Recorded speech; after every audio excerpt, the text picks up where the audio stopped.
जय हिंद होमगार्ड साथियों, स्वागत है वंस अगेन आपके अपने YouTube platform Sidhauli TV classes में। आज के इस सेशन में यूपी होमगार्ड यानी उत्तर प्रदेश होमगार्ड की तैयारी कर रहे सभी स्टूडेंट के लिए यूपी जीके के टॉप 100 क्वेश्चंस लेकर आया हूं।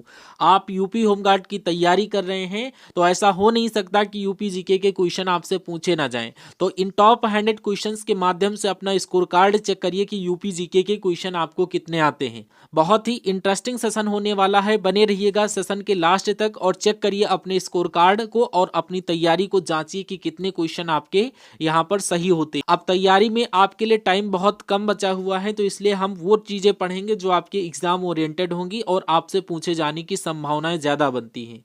तो चलिए वन बाय वन क्वेश्चंस को सॉल्व करते हैं विद राइट आंसर के साथ। उससे पहले जो भी स्टूडेंट अपने यूट्यूब प्लेटफॉर्म पर न्यू विजिट कर रहे हैं तो चैनल को सब्सक्राइब कर लीजिएगा और अगर क्लास को लाइक नहीं किया है तो लाइक करके अपनी अटेंडेंस लगा दीजिएगा। फर्स्ट नंबर क्वेश्चन में पूछा जा रहा है, क्षेत्रफल की दृष्टि से भारत में उत्तर प्रदेश का कौन सा स्थान है। अगर ये क्वेश्चन आपसे पूछ लिया जाए, याद कर लेना क्षेत्रफल की दृष्टि से उत्तर प्रदेश का भारत में चतुर्थ स्थान है। Right answer option number D बन जाता है। नेक्स्ट, जनसंख्या के मामले में उत्तर प्रदेश भारत के सभी राज्यों में किस स्थान पर आता है। तो जनसंख्या के मामले में अगर आपसे पूछ लिया जाए तो उत्तर प्रदेश प्रथम स्थान पर आता है। Right answer option number A बन जाता है। तो उत्तर प्रदेश की जनसंख्या भारत की कुल जनसंख्या का लगभग कितना प्रतिशत है। तो आपको उत्तर प्रदेश की जनसंख्या भारत की कुल जनसंख्या का यहां पर प्रतिशत याद कर लेना है। यह 16.5% है। राइट आंसर आपका ऑप्शन नंबर बी बन जाता है, याद कर लीजिएगा। Next question very most important question है, उत्तर प्रदेश का कुल क्षेत्रफल कितने वर्ग किलोमीटर यानी स्क्वायर किलोमीटर में आपसे पूछा जा रहा है। तो ये याद कर लेना 2,40,928 वर्ग किलोमीटर है। ऑप्शन नंबर बी के साथ जो भी स्टूडेंट कर रहे होंगे बिल्कुल सही आंसर आपका बन जाता है। 5 नंबर क्वेश्चन देखिए, उत्तर प्रदेश का राजकीय पशु कौन सा है। तो उत्तर प्रदेश का राजकीय पशु आप लोग याद कर लीजिएगा क्या है, बारहसिंघा। ऑप्शन नंबर बी आपके क्वेश्चन का करेक्ट आंसर बन जाता है। नेक्स्ट क्वेश्चन, उत्तर प्रदेश का राजकीय पक्षी किसे घोषित किया गया है। तो राजकीय पक्षी की अगर बात किया जाए तो आपको क्या लगाना है, सारस, जिसको हम लोग अन्य नाम से सारस क्रेन भी बोल सकते हैं। Right answer option number B के साथ करने वाले सभी स्टूडेंट सही हो जाएंगे। उत्तर प्रदेश का राजकीय वृक्ष कौन सा है अगर आपसे पूछा जाए तो आप लोग क्या बताएंगे। तो अशोक का पेड़ आपको याद कर लेना है। अशोक का वृक्ष राजकीय वृक्ष है यूपी का। नेक्स्ट, उत्तर प्रदेश का राजकीय पुष्प निम्नलिखित में से कौन सा है। कमल, गुलाब, प्लास जिसको टेसू बोलते हैं, या गेंदा। तो प्लास टेसू को लॉक करने वाले सभी स्टूडेंट का राइट आंसर बन जाता है। इसी क्रम में नेक्स्ट क्वेश्चन देखिए, उत्तर प्रदेश का राजकीय खेल क्या है। ये सभी क्वेश्चन आपके मनोमस्तिष्क में ऐसे सेव होने चाहिए कि आंसर सेकंडों में निकल के आना चाहिए। कर लेना, उत्तर प्रदेश का राजकीय खेल क्या है। हॉकी। ऑप्शन नंबर सी आपके क्वेश्चन का करेक्ट आंसर बन जाता है। हॉकी है या कुश्ती है, आप लोग कमेंट बॉक्स में बताइएगा। नेक्स्ट देखिए, पूछा जा रहा उत्तर प्रदेश की राजकीय मछली कौन सी है। आपसे मछली पूछा जाए कि उत्तर प्रदेश की राजकीय मछली कौन सी है, तो यहाँ पर right answer option number C, यहाँ पर चीतल, या इसको कहीं कहीं पर मोय भी बोला जाता है, या कहीं कहीं पर आपको चितला भी लिखा नजर आएगा। चीतल, चितला या मोय। तो ऑप्शन नंबर सी को लॉक कर दीजिएगा, ये उत्तर प्रदेश की राजकीय मछली है। नेक्स्ट देखिए, उत्तर प्रदेश के राजकीय चिन्ह में इनमें से कौन सी आकृतियां शामिल हैं बताइए। उत्तर प्रदेश के राजकीय चिन्ह में क्या 2 मछलियां और धनुष बाण, या केवल एक शेर, कमल और सूर्य, हाथी और हल। तो ये तीनों ऑप्शन आपके गलत हो जाते हैं। राइट आंसर आपका ऑप्शन नंबर ए बिल्कुल सही आंसर बन जाता है। नेक्स्ट, उत्तर प्रदेश का गठन यानी कि नामांकन वर्तमान स्वरूप में कब किया गया था। तो उत्तर प्रदेश का नामांकन वर्तमान स्वरूप में अगर आपसे पूछा जाए तो आप लोग क्या बताएंगे। तो यहाँ पर आपका राइट आंसर हो जाता है 24 जनवरी सन 1950 को ये वर्तमान नामांकन में किया गया था, इसलिए ऑप्शन नंबर सी आप लोग लॉक कर दीजिएगा। निम्नलिखित में से किस वर्ष के दौरान उत्तर प्रदेश को यूनाइटेड प्रोविंस के नाम से जाना जाता था। तो यूनाइटेड प्रोविंस के नाम से कब जाना जाता था, 1836 से 1877, या 1877 से 1902, या 1902 से 1937। नहीं, ये तीनों आपके गलत हो जाते हैं। 1937 से 1950 को यूनाइटेड प्रोविंस के नाम से जाना गया, इसलिए ऑप्शन नंबर डी को आप सभी को लॉक कर देना है। नेक्स्ट देखिए, उत्तर प्रदेश विधानसभा में कुल कितनी सीटें अनुसूचित जाति यानी एससी और अनुसूचित जनजाति यानी एसटी के लिए लिए आरक्षित हैं। तो आपसे सीटों की संख्या पूछी जाए तो 80, 17 या 86, 100, तो यहाँ पर आपको right answer option number C के साथ कर देना है। ऑप्शन नंबर सी बिल्कुल सही आंसर बन जाता है। उससे पहले नेक्स्ट क्वेश्चन की तरफ बढ़े, जो भी स्टूडेंट इस क्लास को लाइक नहीं किए हैं क्लास को लाइक कर देना, चैनल पर न्यू विजिट कर रहे हैं चैनल को सब्सक्राइब करके बेल आइकन को ऑन कर लीजिएगा। आप लोग अपना प्यार और दुलार हमें दिखाई, मैं आपके लिए एग्जाम ओरिएंटेड आपकी क्लासेस लेकर आ रहा हूं, तो आप लोग बने रहिएगा। पुराने अंदाज के साथ क्लासेस चलने वाली हैं। क्वेश्चन में पूछा जा रहा उत्तर प्रदेश से राज्यसभा में कितनी सीटें आवंटित हैं, स्पेशली उत्तर प्रदेश की बात की जा रही, तो यहाँ पर आपको याद कर लेना है option number B, Uttar Pradesh से 31 सीटें शामिल की गई हैं। ऑप्शन नंबर बी आपके क्वेश्चन का करेक्ट आंसर बन जाता है। क्वेश्चन में पूछा जा रहा उत्तर प्रदेश से राज्यसभा में कितनी सीटें आवंटित हैं, तो राज्यसभा की अगर बात की जाए तो यहाँ पर आप लोग क्या बताएंगे, इसका राइट आंसर 80 सीटें या 31, 403 या 100, तो ये क्वेश्चन का राइट आंसर आप लोग ऑप्शन नंबर बी को लॉक कर दीजिएगा। यहाँ पर 31 सीटें शामिल हैं। तो देखिए कह रहा है किस वर्ष लखनऊ को उत्तर प्रदेश की पूर्णतः राजधानी घोषित किया गया था, तो ये किस वर्ष किया गया था आप लोग बताइए, 1858, 1921 या 1935 या 1950, तो लखनऊ को उत्तर प्रदेश की पूर्णतः राजधानी 1935 में किया गया था। ऑप्शन नंबर सी आपके क्वेश्चन का करेक्ट आंसर बन जाता है। नेक्स्ट क्वेश्चन देखिए आपकी स्क्रीन पर पूछा जा रहा उत्तर प्रदेश के कितने जिले राष्ट्रीय राजधानी क्षेत्र यानी एनसीआर में सम्मिलित हैं, तो कुल जिले आपसे पूछे जा रहे हैं, तो यहां पर आपको याद कर लेना ऑप्शन नंबर सी आपके क्वेश्चन का करेक्ट आंसर हो जाता है। टोटल 8 जिले राष्ट्रीय राजधानी एनसीआर क्षेत्र में शामिल हैं। नेक्स्ट देखिए निम्नलिखित में से उत्तर प्रदेश का कौन सा जिला राष्ट्रीय राजधानी क्षेत्र एनसीआर का हिस्सा नहीं है, मुजफ्फरनगर, शामली, मथुरा या बुलंदशहर, तो यहां पर आपको याद कर लेना मथुरा जो जिला है ये एनसीआर क्षेत्र का नहीं है, बाकी के तीनों हैं, इसलिए right answer option number C बन जाता है।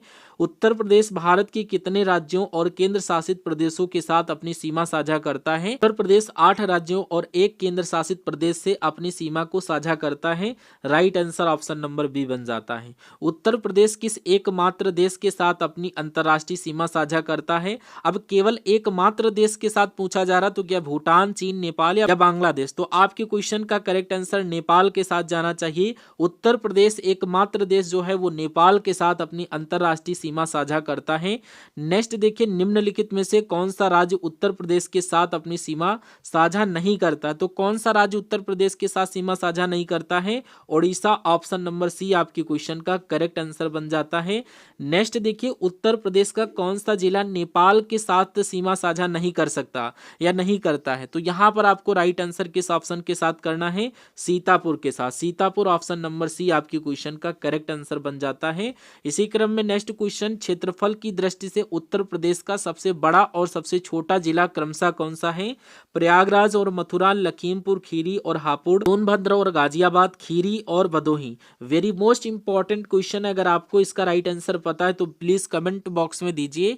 यहां पर अगर आपने लखीमपुर खीरी और हापुड़ को लॉक किया है तो बिल्कुल सही आंसर आपका बन जाता है option number B. Next question इसी क्रम में देखिए 2011 की जनगणना के अनुसार उत्तर प्रदेश का सर्वाधिक जनसंख्या वाला जिला कौन सा है, तो 2011 की जनगणना के अनुसार अगर आपसे पूछा जाए तो यहां पर आपको प्रयागराज को लॉक कर देना है, यह सबसे अधिक जनसंख्या वाला जिला था। नेक्स्ट देखिए क्वेश्चन उत्तर प्रदेश का वह कौन सा जिला है जिसकी जनसंख्या सबसे कम यानी कि न्यूनतम है, उस जिले का नाम बताइए, तो उस जिले का नाम आप लोग याद कर लीजिएगा क्या है, Mahoba. Mahoba option number B में मेंशन किया गया है, जो कि बिल्कुल सही आंसर आपका बन जाता है। नेक्स्ट क्षेत्रफल के मामले में उत्तर प्रदेश का दूसरा सबसे बड़ा जिला कौन सा है, तो क्षेत्रफल के मामले में उत्तर प्रदेश का दूसरा जिला अगर आपसे पूछा जाए हरदोई, सीतापुर, सोनभद्र या लखीमपुर खीरी, तो यहाँ पर आपको सोनभद्र को लॉक कर देना है। क्षेत्रफल की दृष्टि से उत्तर प्रदेश का दूसरे नंबर पर जिला आता है क्या, सोनभद्र। नेक्स्ट देखिए उत्तर प्रदेश का सबसे उत्तरी और सबसे दक्षिणी जिला कौन सा है, अगर सबसे उत्तरी और सबसे दक्षिणी जिला आपसे पूछा जाए तो क्या शामली और बलिया, सहारनपुर और सोनभद्र, सहारनपुर और ललितपुर या बिजनौर और मिर्जापुर, तो यहाँ पर आपके क्वेश्चन का राइट आंसर हो जाता है सहारनपुर और सोनभद्र, जो कि बिल्कुल सही आंसर ऑप्शन नंबर बी में दिया गया था। ऑप्शन नंबर बी के साथ जो भी स्टूडेंट होंगे सही आंसर बन जाएगा। उत्तर प्रदेश का सबसे पूर्वी और सबसे पश्चिमी जिला क्रमशः कौन सा है, अगर आपसे सबसे पूर्वी और सबसे पश्चिमी जिला क्रमशः अगर आपसे पूछा जाए तो याद कर लेना ये हो जाता है बलिया और शामली। ऑप्शन नंबर ए आपकी क्वेश्चन का सही आंसर बनता है। नेक्स्ट उत्तर प्रदेश की सबसे लंबी सीमा किस किस राज्य के साथ लगती है? तो सबसे लंबी सीमा क्या? उत्तराखंड, बिहार, मध्य प्रदेश या राजस्थान? तो ये मध्य प्रदेश के साथ जो भी स्टूडेंट होंगे बिल्कुल सही आंसर आपका ऑप्शन नंबर सी के साथ बनना चाहिए। नेक्स्ट क्वेश्चन देखिए, और ये सुपर फास्ट क्लास है, आप लोग इस क्लास को मिस मत करिएगा और एंड तक देख लेना और अपने स्कोर कार्ड पर प्लीज फोकस करते हुए चलिएगा। क्वेश्चन में पूछा जा रहा उत्तर प्रदेश का एकमात्र जिला कौन सा है जो 4 राज्यों बिहार, झारखंड, छत्तीसगढ़ और मध्य प्रदेश की सीमा को स्पर्श करता है? नाम बताइए। मिर्जापुर, सोनभद्र, चंदौली या ललितपुर? तो ऐसा जो जिला है वो सोनभद्र है, ऑप्शन नंबर बी में आपका दिया गया था। ऑप्शन नंबर बी आपके क्वेश्चन का बिल्कुल सही आंसर बन जाता है। नेक्स्ट क्वेश्चन देखिए कि उत्तर प्रदेश के कितने जिले केंद्र शासित प्रदेश दिल्ली के साथ अपनी सीमा साझा करते हैं? नाम बताइए। तो यहाँ पर केवल गाजियाबाद या गाजियाबाद और गौतम बुद्ध नगर या गाजियाबाद, गौतम बुद्ध नगर और बागपत या मेरठ, गाजियाबाद, हापुड़ और नोएडा? तो आपके क्वेश्चन का correct answer option number B Ghaziabad और Gautam Buddh Nagar, option number B होना चाहिए। नेक्स्ट क्वेश्चन में पूछा जा रहा उत्तर प्रदेश का कौन सा जिला एकमात्र हिमाचल प्रदेश के साथ अपनी सीमा साझा करता है? नाम बताइए। तो यहाँ पर आपको याद कर लेना है क्या सहारनपुर, शामली, मुजफ्फरनगर या बिजनौर? तो सहारनपुर के साथ राइट आंसर करने वाले सभी स्टूडेंट का राइट आंसर बन जाएगा। नेक्स्ट, उत्तर प्रदेश की कितने जिले हरियाणा के साथ अपनी सीमा साझा करते हैं? नाम बताइए। तो यहाँ पर अगर ये क्वेश्चन आपके एग्जाम में आ जाए तो क्या 4 जिले, 6 जिले, 7 या 8? तो यहाँ पर ऑप्शन नंबर बी आपके क्वेश्चन का सही आंसर हो जाता है। उत्तर प्रदेश के 6 जिले हरियाणा के साथ अपनी सीमा साझा करते हैं, याद कर लेना, option number B correct answer बनता है। निम्नलिखित में से कौन सा जिला राजस्थान के साथ अपनी सीमा साझा नहीं करता है? आगरा, मथुरा, अलीगढ़ या उपयुक्त सभी साझा करते हैं? तो यहाँ पर ऑप्शन नंबर सी अलीगढ़ जो है ये सीमा साझा नहीं करता, इसलिए right answer option number. Question, Uttar Pradesh की उत्तर से दक्षिण तक की कुल चौड़ाई कितनी है? अगर आपसे चौड़ाई उत्तर से दक्षिण तक की पूछी जाए, याद कर लीजिएगा, क्या 650 किलोमीटर? नहीं, 240 किलोमीटर ऑप्शन बी में दिया गया है, जो कि बिल्कुल सही आंसर आपका बन जाता है, option number B. Next question आपकी स्क्रीन पर पूछा जा रहा है उत्तर प्रदेश की पूर्व से पश्चिम तक की कुल लंबाई कितनी है? अब पूर्व से पश्चिम तक की कुल लंबाई पूछी जा रही, तो यहाँ पर आपको क्या 240 किलोमीटर? नहीं, 550 किलोमीटर? नहीं, 650 किलोमीटर? जी हाँ, ऑप्शन नंबर सी आपके क्वेश्चन का करेक्ट आंसर बन जाता है। ऑप्शन नंबर सी को लॉक करने वाले प्रत्येक स्टूडेंट का राइट आंसर बन जाएगा। नेक्स्ट, उत्तर प्रदेश का अक्षांशीय विस्तार क्या है? अगर अक्षांशीय विस्तार पूछा जाए, वेरी मोस्ट इंपॉर्टेंट क्वेश्चन है, आप लोग याद कर लीजिएगा। ऑप्शन नंबर ए में दिया गया है 23 डिग्री 52 एन से 31 डिग्री 28 एन। तो नंबर ए आपके क्वेश्चन का बिल्कुल सही आंसर बन जाता है। ये जो उत्तर प्रदेश का अक्षांशीय विस्तार है ये 23 डिग्री 52 नॉर्थ से 31 डिग्री 28 नॉर्थ तक है। ऑप्शन नंबर ए बिल्कुल सही आंसर बन जाता है। अगर यहीं पर उत्तर प्रदेश का देशांतरी विस्तार पूछा जाए तो ये कितना है? कर लेना 77 डिग्री 05 से 84 डिग्री 39 तक है। ऑप्शन नंबर बी आपके क्वेश्चन का सही आंसर बन जाएगा। नेक्स्ट देखिए, उत्तर प्रदेश को कितने आर्थिक क्षेत्रों में विभाजित किया गया है? नाम बताइए। तो उत्तर प्रदेश को यहाँ पर 4 आर्थिक क्षेत्रों में विभाजित किया गया है, पश्चिमी, मध्य पूर्वी और बुंदेलखंड। ऑप्शन नंबर बी में दिया गया था, जो कि बिल्कुल सही आंसर आपका बन जाता है। नेक्स्ट, वर्तमान में उत्तर प्रदेश में तहसीलों की कुल संख्या लगभग कितनी है? तो वर्तमान में बात की जाए कुल तहसीलों की संख्या क्या 312? नहीं, 351? जी हाँ, ऑप्शन नंबर बी आपके क्वेश्चन का सही आंसर हो जाता है। उत्तर प्रदेश में कुल तहसीलों की संख्या लगभग 351 है। ऑप्शन नंबर बी बिल्कुल सही आंसर बन जाता है। नेक्स्ट, उत्तर प्रदेश में नगर निगमों और नगर पालिका परिषदों की संख्या कितनी है? निगमों और नगर परिषदों की संख्या अगर आपसे पूछी जाए तो याद कर लेना 17 नगर निगम और 200 नगर पालिका। ऑप्शन नंबर ए में दिया गया था, पहला पड़ाव और पहला ही सही आंसर बन जाता है। नेक्स्ट देखिए, उत्तर प्रदेश के किस जिले में सबसे अधिक वर्षा होती है और किस जिले में सबसे कम वर्षा होती है? नाम बताइए। तो अगर सर्वाधिक आपसे पूछा जाए तो गोरखपुर में होती है और मथुरा में सबसे कम होती है। ऑप्शन नंबर ए आपकी क्वेश्चन का सही आंसर बन जाता है। नेक्स्ट देखिए, उत्तर प्रदेश के उन मुख्यमंत्रियों के नाम बताइए जिन्हें भारत के प्रधानमंत्री बनने का गौरव भी प्राप्त हुआ है। तो मुख्यमंत्री का नाम बताइए। क्या यहाँ पर श्री बाबू बनारसी दास एवं श्रीपत मिश्र? नहीं। ऑप्शन बी में दिया गया है चौधरी चरण सिंह और Vishwanath Pratap Singh. Option number B बिल्कुल सही आंसर आपका बन जाता है। ऑप्शन नंबर बी यानी कि चौधरी चरण सिंह और विश्वनाथ प्रताप ये मुख्यमंत्री हैं जिन्हें भारत के प्रधानमंत्री बनने का गौरव प्राप्त हुआ है। नेक्स्ट देखिए, कह रहा है उत्तर प्रदेश विधान विधानसभा के वे अध्यक्ष कौन थे जो बाद में राज्य के मुख्यमंत्री भी बने, उनका नाम बताइए। तो उत्तर प्रदेश की विधानसभा के अध्यक्ष आपको याद कर लेना है श्री बाबू बनारसी दास एवं श्रीपति मिश्र आपके क्वेश्चन का करेक्ट आंसर बन जाता है। Next question, very most important question, Uttar Pradesh में पहली बार राष्ट्रपति शासन कब लागू किया गया था? वेरी मोस्ट इंपॉर्टेंट क्वेश्चन है। तो पहली बार राष्ट्रपति शासन ये कब लागू किया गया था? याद कर लेना, 25 फरवरी 1968 से 26 फरवरी 1969 तक लागू किया गया था। ऑप्शन नंबर बी के साथ जो भी स्टूडेंट होंगे सही आंसर बन जाएगा। नेक्स्ट क्वेश्चन देखिए, 15 अगस्त 1947 को स्वतंत्रता प्राप्ति के बाद उत्तर प्रदेश तत्कालीन संयुक्त प्रांत की पहली राज्यपाल कौन बनी? नाम बताइए। यहाँ पर पहली राज्यपाल अगर आपसे पूछा जाए तो याद कर लेना Shrimati Sarojini Naidu option number B में दिया गया था और बिल्कुल सही आंसर आपका बन जाता है। क्वेश्चन में पूछा जा रहा, उत्तर प्रदेश के निम्नलिखित राज्यपालों में से कौन बाद में भारत के राष्ट्रपति बने? ऑप्शन नंबर बी में दिया गया है वराहगिरी वेंकटगिरी आपके क्वेश्चन का करेक्ट आंसर बन जाता है। नेक्स्ट क्वेश्चन में दिया गया है, उत्तर प्रदेश के किस जिले में विधानसभा सीटों की संख्या सबसे अधिक है? नाम बताइए जिले का। तो याद कर लेना कि लखनऊ, कानपुर नगर, प्रयागराज या आजमगढ़। तो प्रयागराज में विधानसभा सीटों की सबसे अधिक संख्या है, इसलिए right answer option number C बन जाता है। उत्तर प्रदेश के उन जिलों की पहचान करें जिनमें विधानसभा सीटों की संख्या सबसे कम, यानी कि प्रत्येक में केवल 2 सीटें हैं। याद करिए यहाँ पर क्या राइट आंसर होगा। ऑप्शन नंबर ए में दिया गया है श्रावस्ती, महोबा और चित्रकूट, जो कि बिल्कुल सही आंसर आपका बन जाता है। पहला पड़ाव और पहला ही सही आंसर। नेक्स्ट क्वेश्चन, उत्तर प्रदेश के प्रथम मुख्यमंत्री कौन थे? नाम बताइए। तो उत्तर प्रदेश के प्रथम मुख्यमंत्री क्या थे? श्री चंद्र भानुगुप्त नहीं, श्री गोविंद बल्लभ पंत। जी हाँ, ऑप्शन नंबर बी आपकी क्वेश्चन का सही आंसर बन जाता है। नेक्स्ट क्वेश्चन, उत्तर प्रदेश की प्रथम महिला मुख्यमंत्री होने का गौरव किसे प्राप्त हुआ है? नाम बताइए। तो यहाँ पर क्या श्रीमती मायावती, श्रीमती सरोजिनी नायडू या श्रीमती सुचेता कृपलानी? जी हाँ, ऑप्शन नंबर सी आपके क्वेश्चन का करेक्ट आंसर बन जाता है। श्रीमती सुचेता कृपलानी को प्रथम महिला मुख्यमंत्री बनने का गौरव प्राप्त हुआ है। नेक्स्ट, उत्तर प्रदेश विधानसभा के उन अध्यक्षों के नाम बताइए जो बाद में उत्तर प्रदेश के मुख्यमंत्री भी बने हैं। तो उनका नाम आपको याद कर लेना, बाबू बनारसी दास और श्रीपति मिश्र। ये आपको ऑप्शन सी में दिया गया था, जो कि बिल्कुल सही आंसर आपके क्वेश्चन का बन जाता है। स्वतंत्रता प्राप्ति के पश्चात उत्तर प्रदेश विधान परिषद के प्रथम सभापति कौन थे? यहाँ पर ऑप्शन नंबर बी में दिया गया था श्री चंद्रभाल। ऑप्शन बी आपके क्वेश्चन का करेक्ट आंसर बन जाता है। स्वतंत्रता प्राप्ति के पश्चात उत्तर प्रदेश विधान परिषद के प्रथम सभापति श्री चंद्रभाल ऑप्शन नंबर बी में दिया गया था। नेक्स्ट देखिए, इलाहाबाद उच्च न्यायालय की स्थापना किस वर्ष हुई थी? तो इलाहाबाद उच्च न्यायालय की स्थापना हुई थी 1866 में।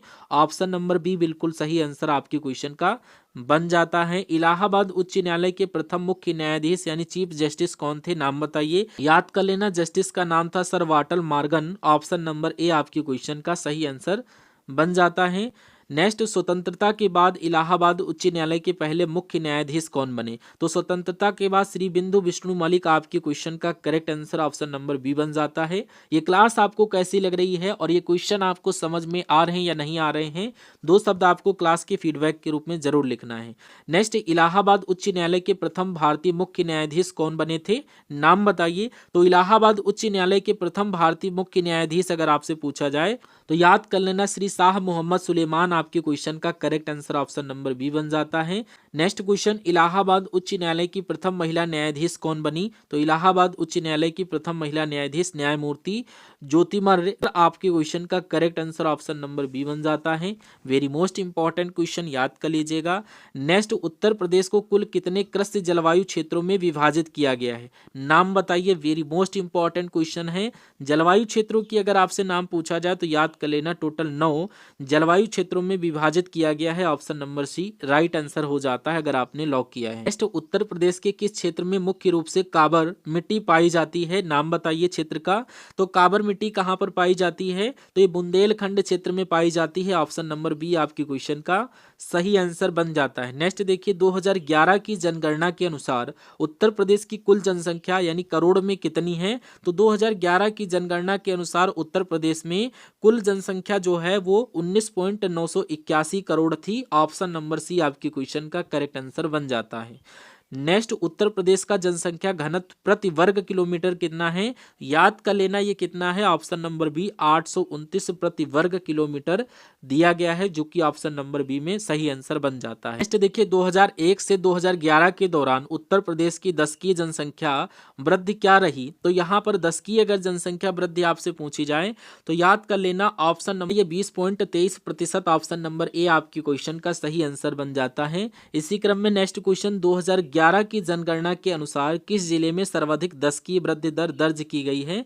वेरी मोस्ट इंपॉर्टेंट क्वेश्चन मेरे साथियों। तो यहाँ पर आपको करेक्ट आंसर क्या बताना है? इसका राइट आंसर आपको क्या गाजियाबाद, प्रयागराज, लखनऊ या गौतम बुद्ध नगर? तो गौतम बुद्ध नगर आपकी क्वेश्चन का right answer option number D बन जाता है। प्रदेश का वह जिला कौन सा है जहां न्यूनतम दशकीय वृद्धि दर्ज की गई है? नाम बताइए। अब न्यूनतम की बात की जा रही है तो न्यूनतम आपको याद कर लेना है कानपुर नगर। क्या है? कानपुर नगर, ऑप्शन नंबर ए आपकी क्वेश्चन का सही आंसर बन जाता है। नेक्स्ट क्वेश्चन, 2011 की जनगणना के अनुसार उत्तर प्रदेश का लिंगानुपात क्या है? तो 2011 की जनगणना के अनुसार उत्तर प्रदेश का लिंगानुपात 912 है, ऑप्शन नंबर सी आपके क्वेश्चन का सही आंसर बन जाता है। नेक्स्ट, उत्तर प्रदेश का सर्वाधिक लिंगानुपात वाला जिला कौन सा है? तो सर्वाधिक लिंगानुपात वाला जिला जौनपुर, आजमगढ़, प्रतापगढ़ या देवरिया? तो ऑप्शन नंबर ए आपके क्वेश्चन का सही आंसर बन जाता है।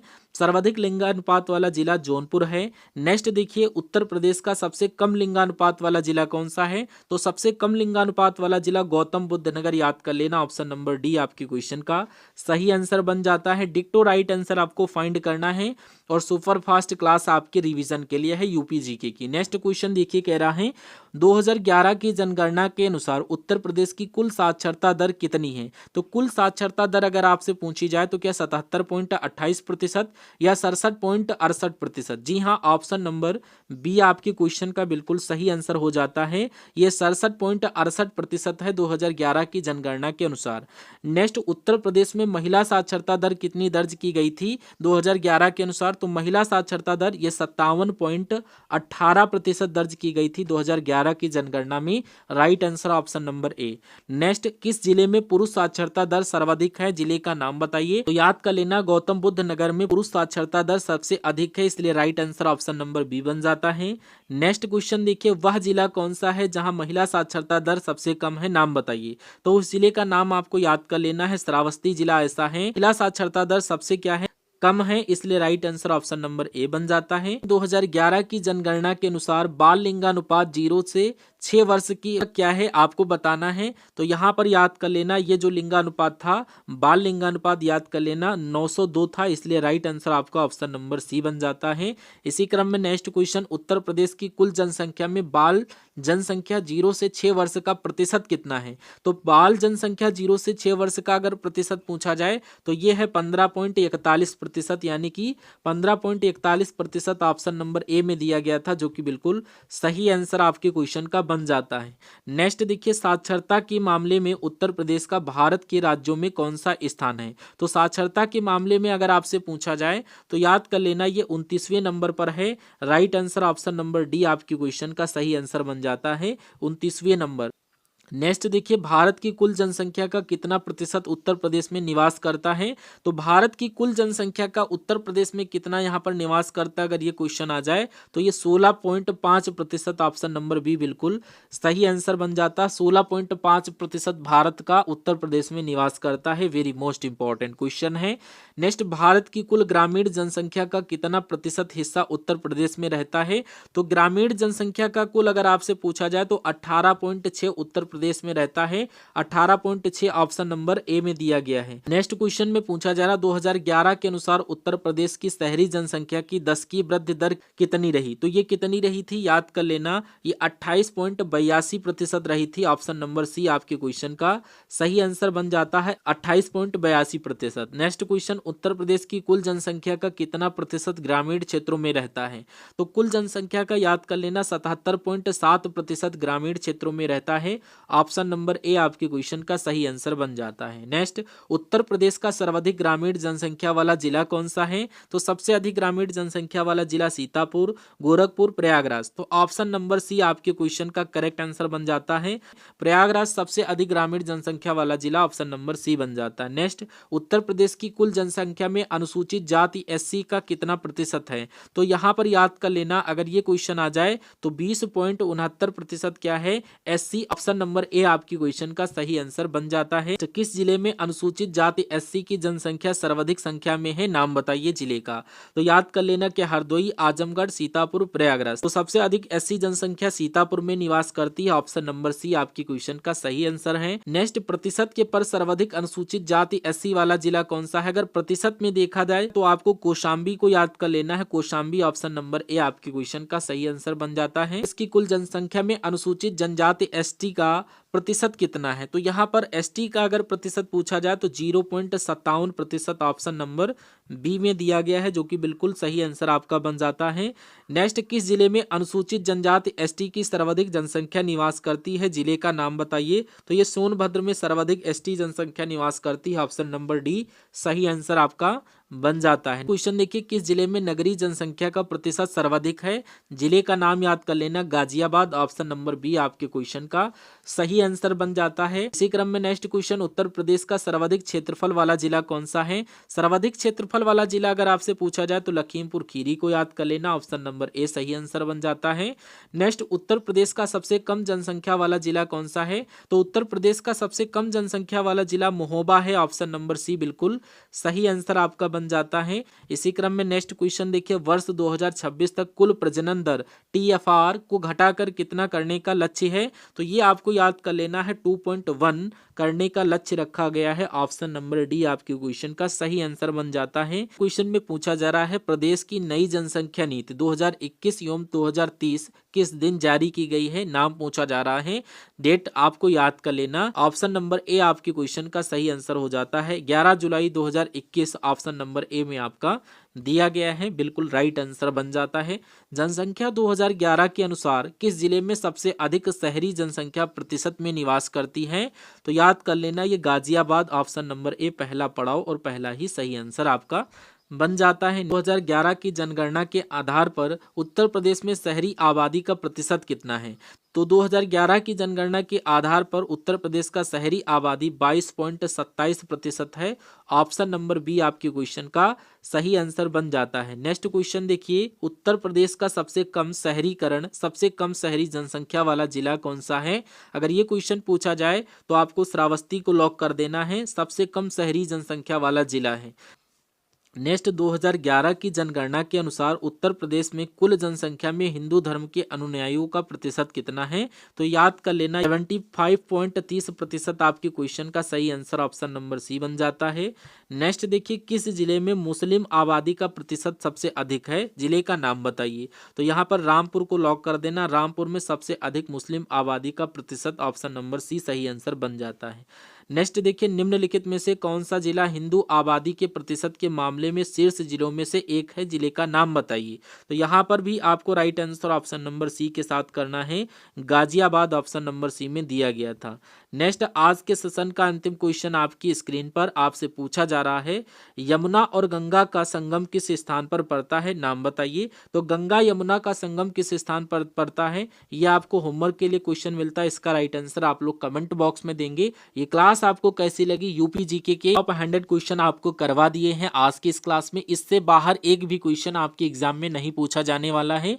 तो इस क्लास को बहुत ही ध्यान से, बहुत ही केयरफुली याद कर लीजिएगा इन सभी क्वेश्चंस को। जैसे जिस माध्यम से एग्जामिनर आपको घुमा घुमा के क्वेश्चन पूछने वाला है, उन सभी क्वेश्चंस को घुमा करके मैंने यहाँ पर सम्मिलित करके आपको करवा दिया है। आई होप आपको क्लास पसंद आई होगी। अगर अभी तक क्लास को लाइक नहीं किया तो क्लास को लाइक करके, चैनल पर न्यू विजिट कर रहे थे, चैनल को सब्सक्राइब नहीं किया तो चैनल को सब्सक्राइब करके बेल आइकन को ऑन कर लीजिएगा। हम सभी लोग मिलते हैं नेक्स्ट आने वाले सेशन में, तब तक के लिए जय Hind. Thank you for watching this session.